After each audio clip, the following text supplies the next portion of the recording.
Hürmetli abonelerim, çabuk tuttu. Olarak da görüntü arasında.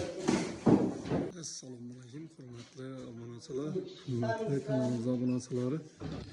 Xudo xohlasa ishlarimizni ustunlikka qildik. Xonqada yurib, abone bo'lib boraverasizlar.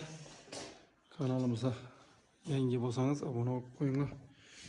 Chiroyli etib o'rnatdikini. Kalyonli aynali islerim bilen birge bular. Dabollarım, baynayan başlarım, tekiz. Zamoklarım, stimul, teşkildi.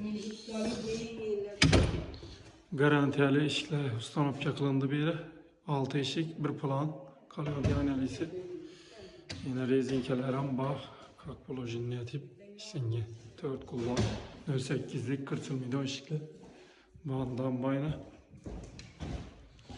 Hemmeşi de borke. Ya çırayla attık.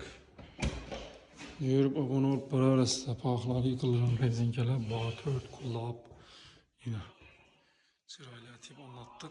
Açıkları yok yine stikleri 4 kullanıp yine 4 kullanıp garantiyeli işler yine hemmeşi garanti görüp beraber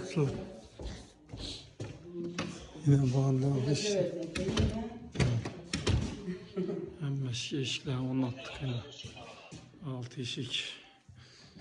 15 de bu yine. Kavga tip şimdi abonacılar. Bağından eşikler yine. Yoksa tip görebilirler. Zamanlar şur 8'lik eşik bular garantiyeli. Aytki yerde duradı yine.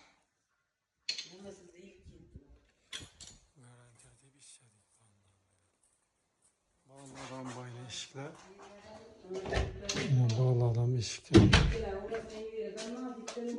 Bağdan bay eşik. Eşikler bağdan bay. En başa. Yine. Eşikten ustanıp çakıldık en başa. 6 eşik aytki yerde duradı yine.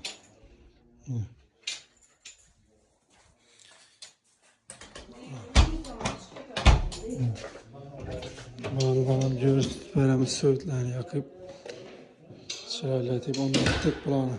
Xudo xolasa bulanı tan narxı 1.600.000 so'mdan komplekt anlatıp verdik iş halatını.